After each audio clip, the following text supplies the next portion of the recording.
Violence begets violence, and lawlessness begets lawlessness. What you see happening across the country right now, from Minnesota to LA to Houston, what you see is not lawlessness. Lawlessness is what happened to George Floyd. Lawlessness is what happened to Ahmaud Arbery, what happened to Breonna Taylor and Kenneth Walker. That's the lawlessness. What you see are the citizens attempting to establish law, not reestablish it, because this country's never had law. This country has never had order. It's always had white supremacist chaos.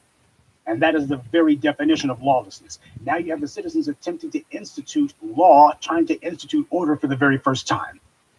And those in the corridors of power, from Congress to the president, are quaking in their boots because they understand that the only thing that's actually made it where the enforcement arm of white supremacy has had any authority is that the people were willing to bow to it. Now they're seeing what happens when the people decide, no, you're not arresting us. We're going to fight you in the streets.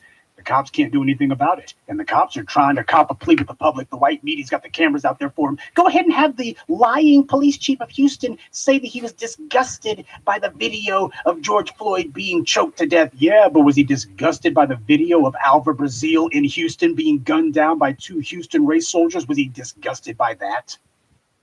Oh, the Cincinnati PD, they absolutely are opposed to what they saw in Minneapolis. Yeah, were they opposed to the murder of John Crawford?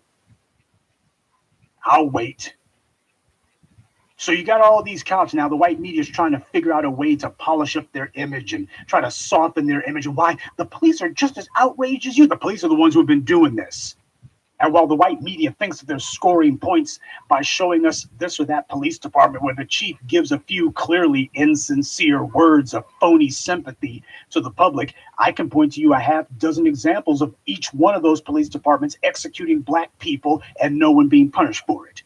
So no, white media, you're not getting away with nothing. And by the way, if you check out my Twitter feed, you can see how CNN got to see a little visit from the public. Oh, why would the public be kicking in the doors of CNN? Because for the last 6 years at least, CNN's been acting as the chief cheerleaders for the murders of black people. Trayvon Martin was murdered, and you had Brooke Baldwin, that racist hag. She was on television calling herself questioning that congresswoman, saying, well, would anyone be caring about Trayvon Martin if he wasn't black? Yeah, because the white media never cares about the missing white woman of the week. This is Brooke Baldwin saying this about the death of a black child, the murder of a child. She tries this garbage. Mika, the bigot Brzezinski over at MSNBC, she's trying to act like, oh, how sad, how sad. And she was the one who was showing just pure contempt for the murder of Tamir Rice. Go find the video that I also posted on my Twitter feed. You have to go in the archives to find these things. I'm not going to do all the homework for you. But you can find the videos of when Tamir Rice had been murdered. Mika Brzezinski was leading the charge going, well, didn't he take the orange tip off of the toy gun he had? And that would have easily made the police think that maybe he had a real gun. And when people were telling her about it, she was on air, and I'll never forget this. She's making all sorts of completely cynical, completely sarcastic faces while people are talking about the murder of a 12-year-old child. And here Mika Brzezinski is going out of her way to show, though, how ridiculous, rolling her eyes, head to the side, just shaking her head. She's going out of her way to show how ridiculous. Why are we even talking about this? That was Mika Brzezinski. That's how she reacted to the death of a child.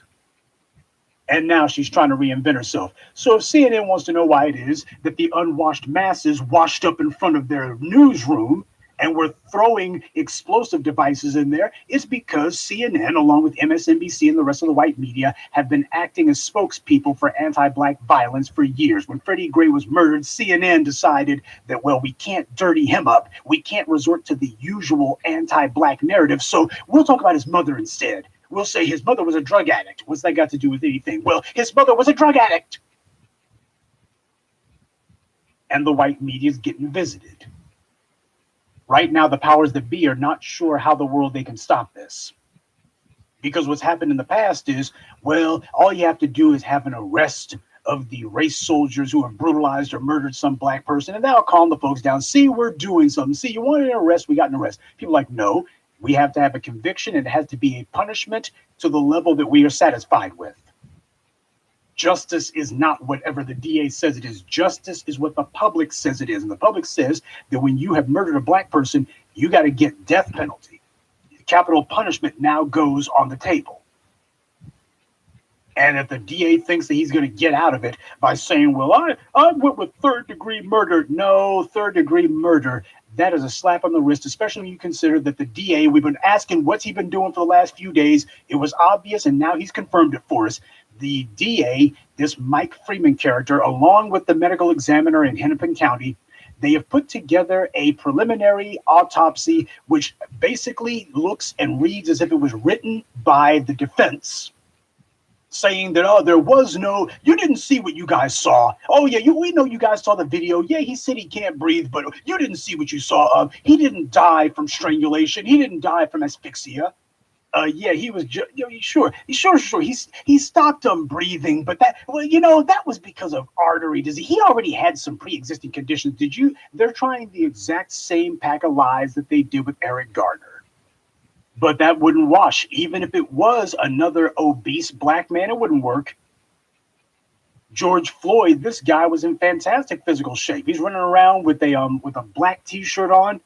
And here he is. You can tell. You can look at the guy and see he hits the gym. You can look at the guy and tell that he keeps himself in shape. So you're not going to pull the, oh well, he had some pre-existing conditions that won't wash. People understand now that you got these MEs and you got these DAs working together to concoct and craft a lie that is meant to help the defense. The police have thrown away their legitimacy. And these DAs have also had their legitimacy sacrificed as well. But they got to do this because they don't have any other play. Their entire mission, their entire purpose, their entire reason for being is to support white supremacy's enforcement arm, because no system of oppression, no system of corruption can exist without violence to back it up. Because whenever corruption steals from people, whenever corruption robs people, whenever corruption kills people, the natural impulse of individuals and the masses is to stop the source of corruption, stop it from harming people. But that's the reason why you need two things. One, a dedicated group who are there simply to dispense violence, organized violence. That's the police, the enforcement arm of white supremacy. But also, you have to find a way to fool people, trick people, deceive people, shame people, guile people into accepting this brutality, or to otherwise excuse it away. And to do that, you're going to require a propaganda organ. Enter the white media. Now, as more and more people begin to question this, well, you're going to need a white media that's going to become more and more belligerent, more and more aggressive. And that's what they've been doing the last few years. They've had every single one of their shows be nothing more than a non-stop validation of police anti-black racism and violence. Because the idea was they would keep justifying it, and if they kept saying it long enough, the public would look and go, well, maybe the white media is right. Maybe it is just, maybe the public's in favor of it. The public just won't. They've been trying that. I told you about how you had Jeffrey Toobin, that moron. He was the idiot who came up with the phrase, the race card. So that lets you know what he thinks about racism. And he was the main one on CNN saying, well, it's just so hard to convict a cop, you see, just so difficult to convict the public. I mean, it just goes to show the public trusts the police. It's just so difficult because it's the public, you see, it's the public. This is the lie the white supremacists are concocting as they saw more and more pressure building against them, as they saw more and more people confronting them, as they saw themselves being pushed back and facing pressure on every front. It's been a matter of, well, we got to get the public. We got to hide behind the public, because we don't want the public focusing on the police or the DAs. So we got to get the public to focus on themselves. So what we're going to do is we're going to use the grand jury. Yeah, that's the ticket. We'll use the grand jury. And what we'll do is we, as the prosecution, we will bring the grand jury a case that basically says, let the guy go. And that's exactly what happened in Ferguson. You had the prosecutor, Bob McCullough. We now know from the few members of the grand jury who have leaked what occurred in those proceedings that you had the DA's office say, well, basically, you guys can come back with a not guilty. The DA wanted to make it very clear that that's the reason why these grand juries take place in secret. The grand jury is a place where you can hide from the public and go ahead and make sure that nobody gets prosecuted who you don't want prosecuted. And when people ask, well, what happened? What kind of case did you bring? Oh, we tried our best. We tried. Well, we'd like to review that ourselves. After all, transparency is what democracy is about, right? You have people like Sleaze Merritt and Mushmouth Crump and all the rest of these white supremacist sock puppets talking about a clear and transparent investigation. Well, what about the grand jury? Well, the grand jury is secret. Well, how do we know then that the DA did not deliberately bury his own case, did not deliberately tell the jury, don't come back with a bill of indictment. Go ahead and let the guy go. We really don't have a case. How do we know if the DA didn't do that? Because the grand jury proceedings are secret, and they also tell the grand juries you cannot speak about it. That's the reason why grand juries are like that. Organized power understood that, well, at some point, you can go ahead and have the jury trial, you can have the actual jury trial itself be public, but the grand jury is a place where you can go ahead and either you can have somebody indicted who really should not have been indicted at all. A DA can indict a ham sandwich if he wants to, because it's so easy. All he has to do is prove that the event happened. He doesn't have to prove whether or not you did it. That's what the trial is for. The actual trial jury itself is meant to determine that. All he has to do is prove that the event happened. And so this is what's been going on. And the white media has been justifying these tricks and these ploys and these deceptive tactics. And now we see that Mike Freeman is ginning up the exact same thing. They're hoping that, well, we got away with it with Eric Garner. Well, we already know the public, everybody's heard about the murder of George Floyd, and man, it's going to be tough. So what we're going to do is we're going to go ahead and put together an entire case that says loud and clear, it's going to scream loud and clear, George Floyd basically, he just basically dropped dead for no reason. The police had nothing to do with that. And, maybe he was on drugs or something else. They're going to be putting together a case that basically is another side of the process of the defense. And his goal, the goal of Mike Freeman, is to bury this case at the grand jury. This is where he wants it to die because he was forced to have to do what the public wanted. That racist animal, Freeman, he did not like the fact that he was forced to have to even bring charges. He didn't like that at all.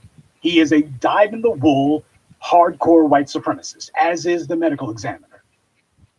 I showed you on my Twitter feed pictures of Mike Freeman giving the medical examiner of Hennepin County a so-called leadership award. How the hell is a medical examiner a leader? Most people don't even, 99% of people who live in America don't even know who the medical examiner is in their county or parish in the case of Louisiana. And yet you got Mike Freeman giving an award to the medical examiner who he works with. Well, I'm sure that the ME isn't sitting there just rubber stamping whatever it is that the DA wants, rather the police, because whenever the medical examiner has brought cases, especially cases that are supposed to go to trial, what does the medical examiner do? What he does is he basically rubber stamps whatever the police or DA line is. That's what he does. He rubber stamps it and says, my findings are that such and such is consistent with whatever the police said. Whatever the DA said, my findings are consistent with that. Or in the case where the police are about to have to get in trouble, being caught yet again engaging in the latest act of anti-black violence. Well, we spoke with the DA and the police, and our findings are that absolutely nothing supports that George Floyd was strangled or otherwise asphyxiated. We watched the guy being strangled for 10 minutes. They sat there, 3 officers, 500 pounds or so, on this guy's torso and neck until he died because he couldn't breathe.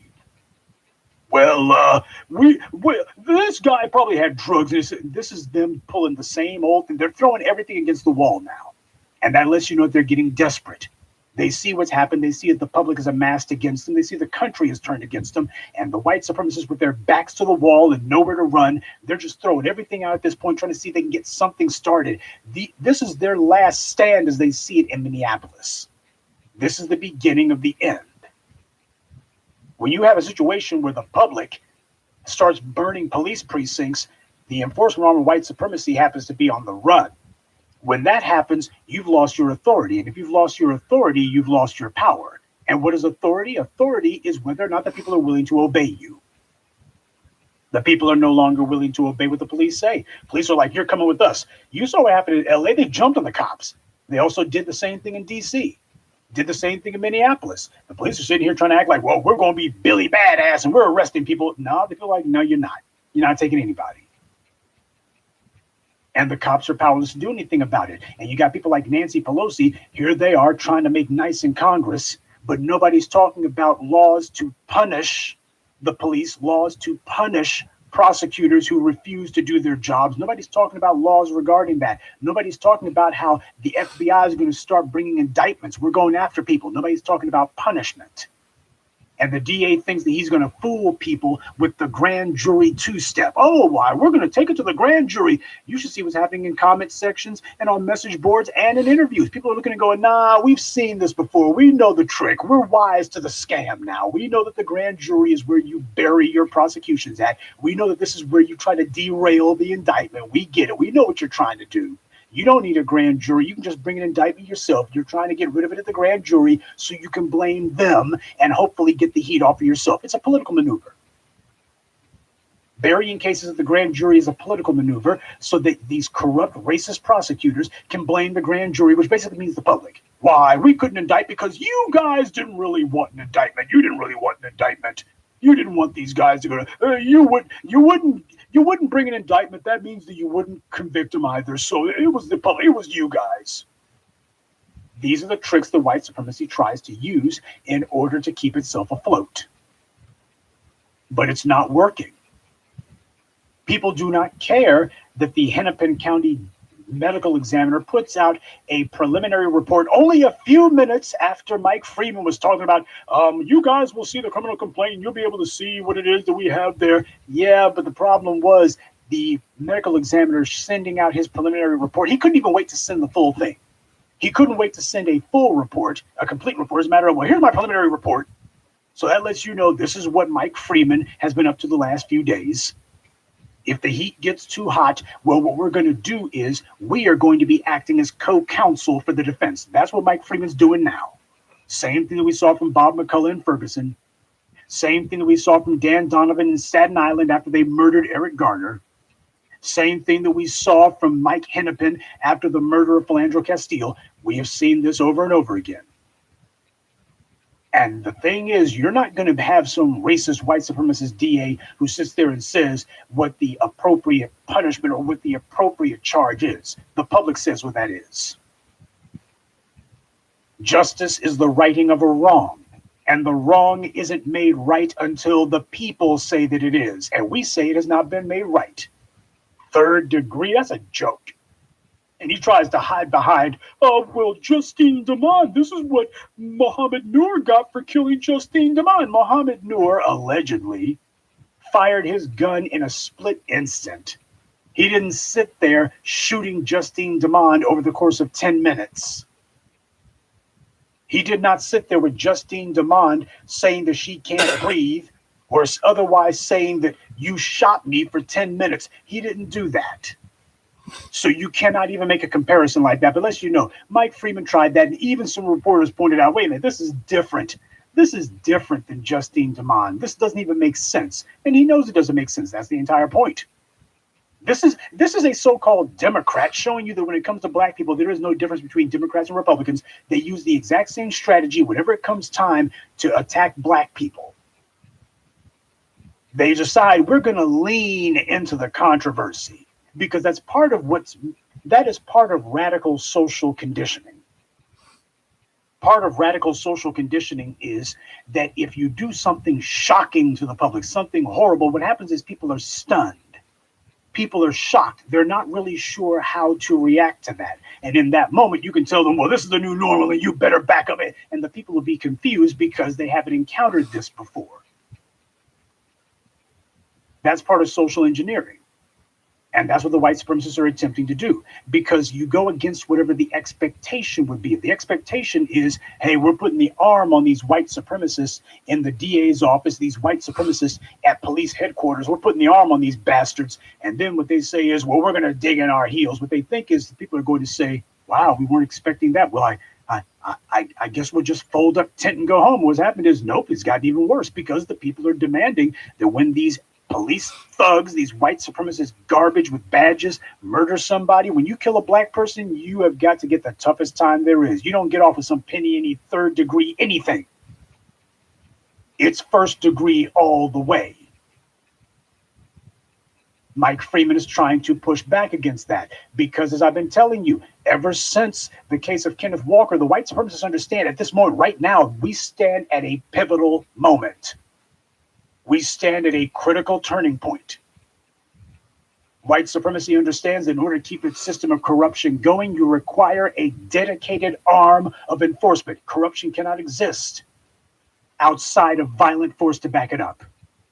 Because whenever corruption steals from people, whenever corruption robs people, whenever corruption denies people of the formal opportunities that exist, what happens is the people, individuals, and groups are going to rise up against it. So you're going to have a dedicated group who are there strictly for the purpose of doling out unrestrained violence. And then you can have the state say, why? We have a process here, and the people have to believe in the process. And you got Mike Freeman going, there ain't going to be no indictment, no punishment.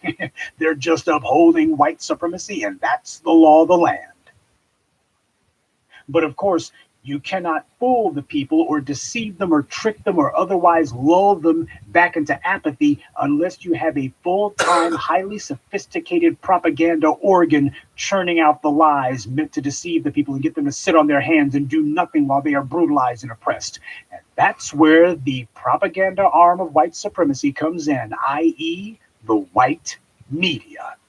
Of course, the white media has been a shameless cheerleader for the killing of every black person that's ever happened. Of course, the white media has sought to justify the killing of black people and demonize the victims. Of course, the white media carries the police line at every turn. That's their job. The white media is not some autonomous independent organization. They are, in fact, owned by wealthy white individuals or wealthy white interest groups. They are owned by organizations who benefit from the corruption and depend on the corruption for every crumb of their daily bread. What's that old saying? Behind every great fortune lies an even greater crime. And that being the case, if you know that your fortune is built on criminality, built on systemic corruption, nepotism, cronyism, which is nothing more than saying institutionalized gangsterism, if you know that that is what your prosperity and wealth is based upon, well, what's going to happen whenever somebody says, well, these thugs with badges over here that have been protecting all of your ill-gotten gain and keeping you from being punished for your theft and thievery, these guys need to be stopped. What's your response going to be? These people who you're getting all worked up about these niggers who got murdered over here and you guys are all angry and exercised about it. They weren't good guys, They were not good guys at all. And the white media sees the more lies they've told, they have now made it where they are completely and thoroughly, irrevocably, irretrievably linked with the police. Everybody looks at them and says, hey, you spent years cheerleading for the cops. You're not going to be able to change your tune now. Nobody believes what the white media is saying when the white media is trying to pretend like, we're so sad about this. They ain't fooling nobody. Nobody's fooled by that. Hell, you even had Jake Half-Wit Tapper, who was on CNN, and when he was reading the Hennepin medical examiner's so-called preliminary autopsy findings, even he looked and said, wait a minute, all this stuff that the medical examiner is putting in about underlying heart conditions and potential intoxicants, he was right when Jake Tapper said, why is this even in here? This is very strange. And he's right. Because the medical examiner wanted to make it where his preliminary report would say loudly and clearly, there was absolutely no proof of asphyxia or strangulation. You guys didn't see what you saw. Well, George Floyd, he was just making that up. It was something, it was drugs or it was heart disease or something. Let me tell you something. Whenever you use phrases like coronary artery disease, that basically means plaque buildup. Practically half the population has that to some degree or another because of the American diet. Heavy in fats, heavy in processed materials. That stuff piles up in your arteries and such, just like it does on your teeth. Arterial plaque. At least 50% of Americans, even healthy young ones, have that to some degree or another due to American diet. You can find just a micrometer worth of arterial plaque and go, coronary artery disease. And as for hypertensive heart disease, a lot of black people in the country have that due to the stress of living under white supremacy.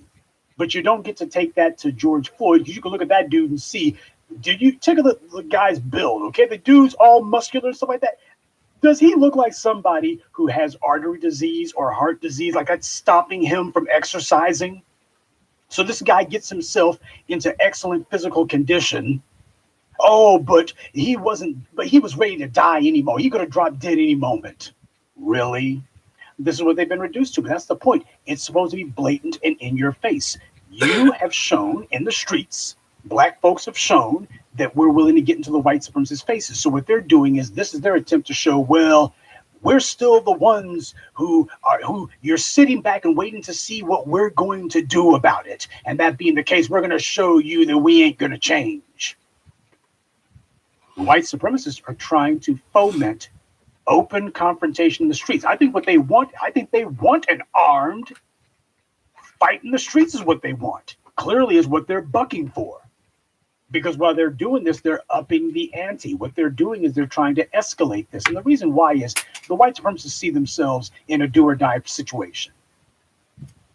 This is one of those moments that could lead to a breakthrough that makes it where white supremacy is going to begin. I mean, you may not think very much about that deadline of, 2040 or 2035, whatever the hell it's supposed to be when white people become a numerical minority in the country. You may not think about that very much, but the white supremacists think about it every waking moment of every day. And what they're thinking is, we may not have the numbers that we need in order to enforce our white supremacist privilege and rule, to make sure that we hold on to the ill-gotten gains that we've stolen, to maintain what we have stolen and raped and pillaged and plundered. We may not have the numbers to do that. And there are all these black folks, especially at the grassroots, who have been saying that we're coming for what's ours. We've stolen most of what the country has, and now you got some black folks saying we're coming to take what's ours, and we ain't asking for it. And that's what they're seeing in the streets. People are not asking. Power is not given, it's taken. And you see people in the streets, black people in the streets, taking power. The police have the power to arrest you, yeah, but they ain't been able to exercise it very well, now have they? So understand what's been going on the last few days. This is the empire attempting to strike back, is what they're attempting to do. Now, what needs to happen at this point is for the family of George Floyd to stand up, step forward, and start getting in front of every camera that they can, and get in front of the crowds, by the way, and make it very clear that the state's attorney is an anti-black racist. You need to call him out on it. Make it clear that this guy has an open anti-black racial hostility. And because of that, he has to recuse himself from the case because the charges are too low, that they demand that he recuse himself. That's demand number one. Get this case into the hands of someone who's actually going to prosecute it. 2, upgrade the charges.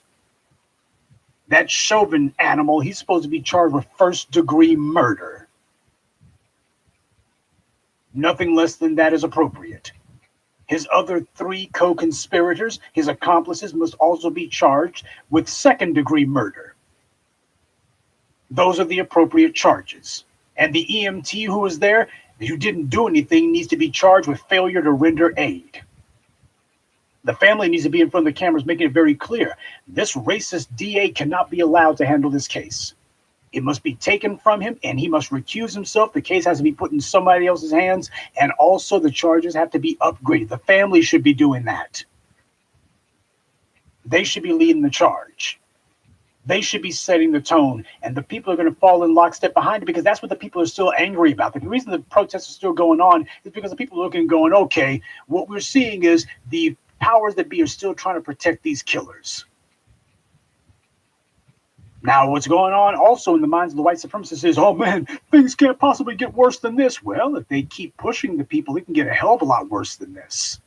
It can get a lot worse. Because people remember what happened a few years back in the summer. Oh, it was a long, hot summer indeed, especially for the police. There were a couple of incidents where police departments wound up being punished en masse in front of the whole world. And now you got cities across America turned up. The police think to themselves that they're going to get out of this if they just make a few phony baloney pretend to be nice. So, well, if you guys are using chokeholds and such, please. Chokeholds have been against the law. They've been against department policy in Los Angeles for decades now. And the police still use them and the DAs still refuse to prosecute. This is not a matter of, don't let them fool you with that garbage about, the Cincinnati PD told their officers, you guys should never do that. That's more of that. Well, see, it's a training issue. It's a training issue. Don't fall for that garbage. This is not a training anything. This is a matter of the white supremacists are being allowed to operate with impunity because they have their fellow white supremacists who are the DAs and the judges. The formal structures of the society, the formal law enforcement institutions of the society, the formal judicial institutions of the society have been completely and thoroughly captured and taken over by white supremacists. There's only one of two solutions to that. One, get those white supremacists out of those positions and get people who are actually going to uphold the law instead of subvert the law into those positions. Or, in other words, you're going to have to be handling these situations out of court. That's simple as that. It's going to be one or the other. But what it is not going to be is handing situations over to the Mike Freemans and the other assorted white supremacists with law degrees, and having these bastards decide that they're going to thumb their noses at the black community while they give some sort of pseudo-legal certification to the murderers of black people, that we are not going to have.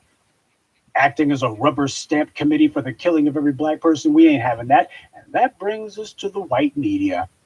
Yeah, the white media, they've had to change their tune and soften their stance because the problem happens to be they thought they were going to get something going. If they just take the hard line against the black community, well, sooner or later, people would be programmed to, so every time one of these niggers gets killed, we're just supposed to look at it as the police doing their job. Oh, the public won't dare check the police. The white media said so. Oh, the white media was bold about it. But they're not so bold about it now, are they? Oh, whatever happened to tough on crime Joe Biden? Now this dude, he sounds like every freaking BLM activist you ever heard. Yeah, all of these people are backing away from their stances because what they realize is that they're delegitimizing themselves. The public has made it very clear that there are conditions for legitimacy. You do not get to bestow legitimacy on yourself. The public is making it clear that they have standards for what they consider to be legitimate. Your power comes from the people. If the people accede to what it is that you say, if the people agree that you can hold this plot of land or you can have these resources or that you can carry out these functions, if the people agree to let you do so, then you've got authority. But your authority comes from them, not the other way around. Because as we are seeing in cities across the nation, if the people decide as a group you don't get to have those powers, then you are powerless. There has been this white supremacist mob mentality that has been allowed to run amok for hundreds of years, and the police have been the vanguard of this demonic mentality.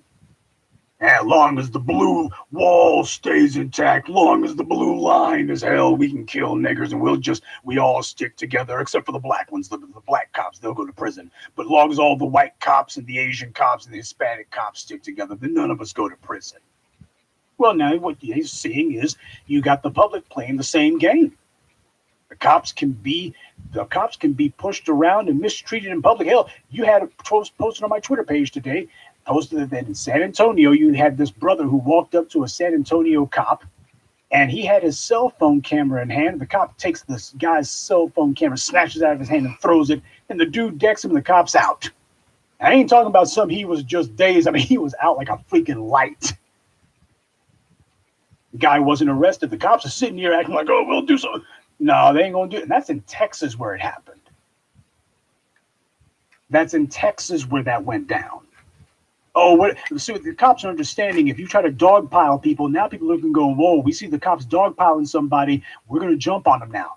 The people are being proactive when it comes to protecting one another. The people are being proactive at protecting their neighbors.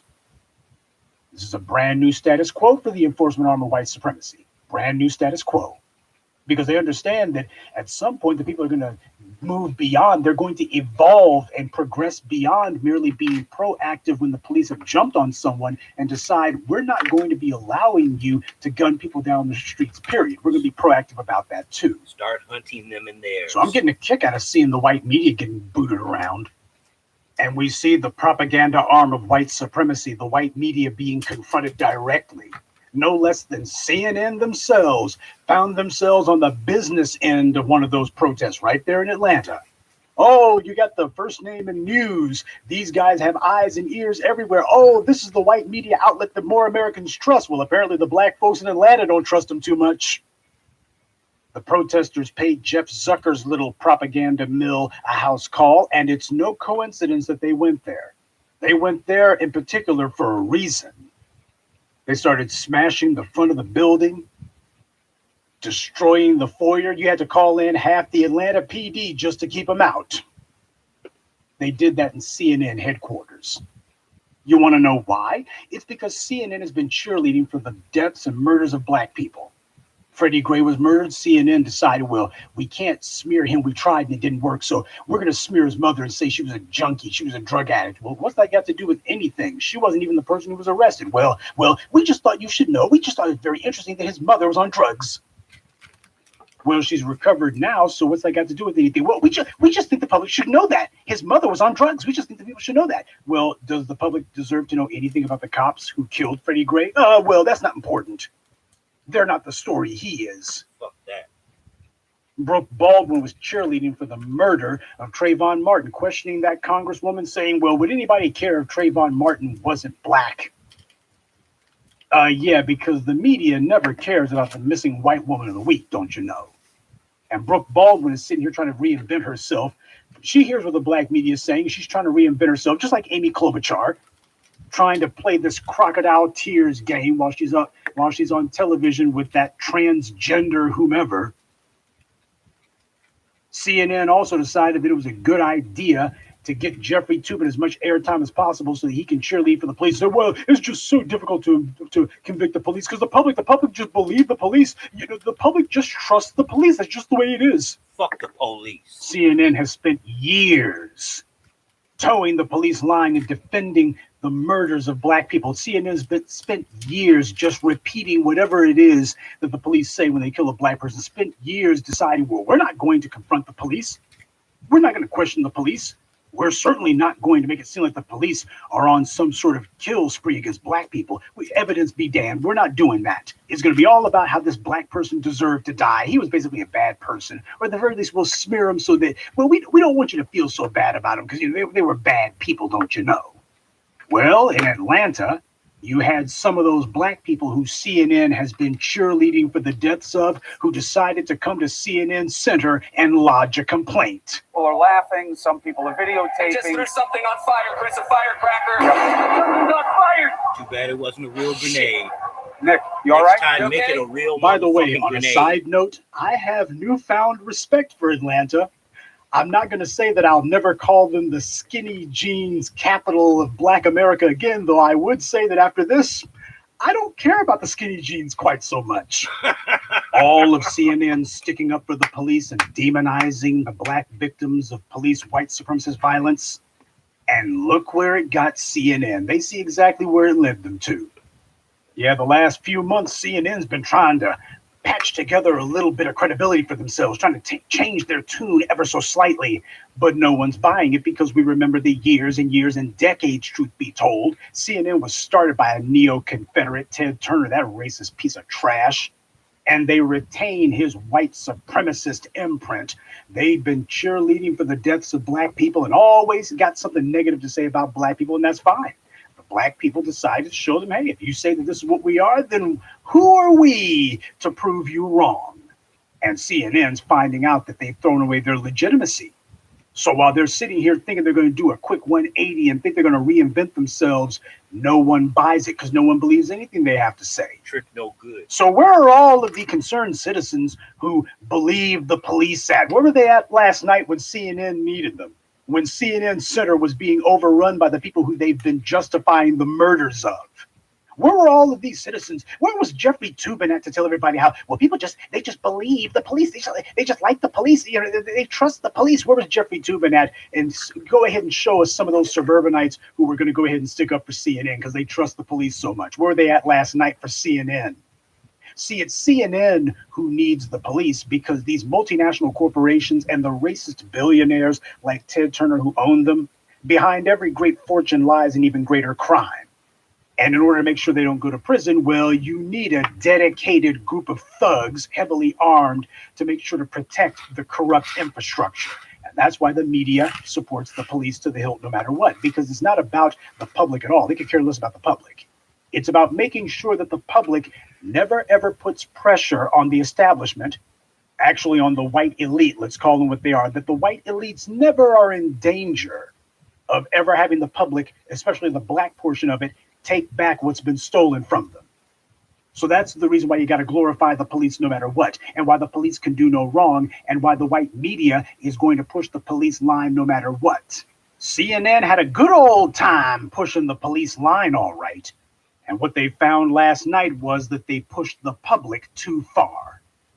They know that they don't have any sort of influence. That's the reason why they're having to pretend as if they're on the side of the good guys, a little bit of lip service, because they understand that the police have lost their legitimacy and they see what happens. The public's decided if you lose your legitimacy, well, as I have always taught you, I've been teaching you guys this for a decade now. Legitimacy is important. That's what that police chief for Buffalo Grove or whatever the hell it was, when he was, in my last video, you had the police chiefs pretending to sympathize with the public. And one of them was talking about how legitimacy is part of the bedrock of police interaction with the public. You got to be seen as legitimate. They understand exactly how important legitimacy is. Legitimacy is crucial. Without legitimacy, you can do anything to an institution or a group if you see this organization as being illegitimate. You can ignore them, you can malign them, you can destroy the institution, or what have you, if you see them as illegitimate. The enforcement arm of white supremacy as an institution certainly understands that, and the public is showing them. If we see you as illegitimate, we can do anything to you and it doesn't matter because we've delegitimized you. The white media got a taste of that last night. They understand. The public looks at them and says, these guys are illegitimate. They are not some sort of impartial reporters of events. These guys are a shameless PR wing for the thugs with badges who have been murdering us. They're here to justify the killings of black people, so they're illegitimate. And so since the white media is understanding that, they've had to back down and back up. But they've gone ahead and gotten some of their Negroes, some of these hip-hop fools. Yeah, I saw T.I. Harris. You always wonder why it is I've never had anything complimentary to say about him. You saw why that was. He's over there in Atlanta. And I guess because of the fact that he's living a little bit better than most, he feels like it's okay for him to say, this ain't who he is. He's talking all that garbage about, oh, man, we can't be doing this in Atlanta. Maybe some other places, not Atlanta. Man, Jason Black already covered this with Gentrified, okay? Where the hell has T.I. Harris been living at? Well, he's been living in Hollywood mostly these days. See, this is the danger of letting black celebrities speak for you. They'll sit you there and tell you that Atlanta's a paradise for black folks and that apparently black folks got Atlanta on lock. The hell you do. You got the freaking immigrants. I've been to Atlanta, by the way. You have the freaking immigrants. They got a bigger share of the community than black folks do. Jason Black put up the doggone sign saying that black people are being run out of Atlanta, and you got those Negroes in there in denial. Yeah, you know, they were in denial in Detroit, too, for a while. But for T.I. Harris to show who and what he really is, this is a good thing. This is a good thing because I don't want my people putting stock in these black entertainers. Because T.I. Harris, he's depending on white power for his next paycheck. He's depending on white power to cake him off. And speaking of people who are looking to get cake, Killer Mike, I mean, no idiot jamboree is complete until that moron shows up. This, by the way, Killer Mike, shouldn't he be somewhere with his head buried under Bernie Sanders' desk? I'm just asking for a friend. But Killer Mike, of course, the white media is trying to congratulate these guys. Oh, they were so eloquent. In other words, you got the uprising going on. You have the Black Summer that is now broken out. The Black Spring or Black Summer, whatever you want to call it. And the rest of the world's looking at the United States and going, Well, then, shouldn't there be a regime change in the U.S.? Maybe somebody needs to go into the U.S. and change that society because clearly they're killing their own citizens. Hey, weren't you talking about Venezuela for a while? Wasn't the U.S. saying that the Venezuelan government was tyrannical because it's killing its own citizens? And now you got in the United States open fighting in the streets. So that means the U.S. government needs to be changed top to bottom, right? This is the U.S. government trying to find a way to calm it down. They need, because the rest of the world's noticing and they're looking and going, how the world do we carry out tyrannical operations against the rest of the world and claim that, well, you need to be more like the U.S. when everybody's looking and going, but you guys are all messed up. You have the lie of a more or less color-blind society where the Negroes accept their place. And you won't hear any complaining about race because we have already killed half the black folks who would have complained and the other half have been intimidated or otherwise cowed into silence. So you won't be hearing any problems. People don't have a problem with race. At least they know better than to say it. And if they do, well, we've got a couple of Negroes on the payroll. T.I. Harris, Snoop Dogg, P. Dimwit, Dr. Dre, Killer Mike. Yeah, you got all these clowns. And Sucker Mike, that guy, whenever you see the white media patting some black person on the back or applauding them or otherwise trying to big them up, that's your first clue that they're on the take. I don't know how many times I got to say it. The white media does not praise some black person unless they're saying something that is conducive or useful to the interest of white power. If T.I. and Sucker Mike were actually saying something that threatened white supremacy, something that was actually going to lead to justice, then the white media wouldn't be repeating it. About the only black celeb of any note who's actually saying something real was Ice-T.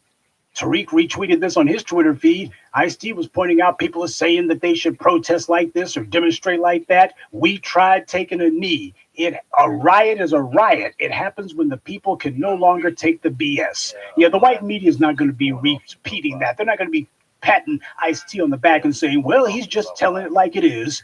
You have to accede to the demands of the public. Nobody's actually saying that. Well, let me repeat that. They're not saying to accede to the demands of the public. Instead, the white media is trying to invent a narrative that, just like with politics, well, what does the black community want? They don't want tangibles. What they want is a black female candidate. Well, who says that? Simone Sanders says that. Who does Simone Sanders work for? She works for the DNC, and she's not going to be demanding any changes. So we want to repeat that. This is about trying to figure out if they can control the narrative, if they can find a way to deceive the people. That's what the white media is attempting to do. They're trying to reassert control. They're going to say, oh, the people, they're in the streets and they're speaking, and people are going to go, oh, yeah, that's right. And, well, we know what the people are saying. Oh, right. Well, what are the people saying? They're saying that that they want better police training, and they're saying that law enforcement has to have improved community relations. That's not what the people said at all. What they said is punish these bastards. What they said is if a cop gets accused of assaulting someone, that should be treated as second-degree murder. You kill someone under any circumstances, that's first-degree murder. Off top. That's what the people are saying. But the white media thinks that they're going to redirect it. They've tried that with the black vote. Oh, we can redirect things toward the Democrats if we just pretend. We'll start the sentence off the way that black people have said, and we're going to end it with some white supremacist tripe, some white supremacist dogma. At least that's been the plan. So for the members of the white media and assorted white supremacists who lurk on my YouTube channel or Twitter feed who are wondering, well, what do we got to do to stop the uprising? Well, in the case of George Floyd, for a start, what you do is you have Mike Freeman recuse himself, and you put another DA in there, another prosecutor, one who is going to upgrade the charges to what they should be.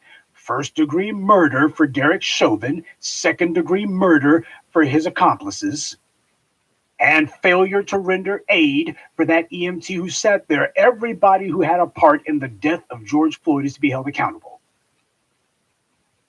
And then what's going to also happen is there's going to have to be actual action. I don't want no freaking laws being written. Don't waste my time with no laws. What I want to see is I want to see prosecutors getting hemmed up, law degrees getting taken, people being prosecuted for prosecutorial misconduct. Anytime you decide that you're going to try to bury a case of the grand jury, that's going to be stopped. That should be automatic prosecutorial misconduct. You do not, if a cop has been accused of a crime, you don't need no grand jury. You just go straight to the indictment. Why? Because we understand what it is that they're trying to do. Now, those would be a good start. There's a lot more, but that'd be a good start. And if the white media thinks they're going to take control of this conversation and they're going to steer it in another direction, they got another thing coming. The Black Summer is officially underway, and it's going to be a long, hot one indeed.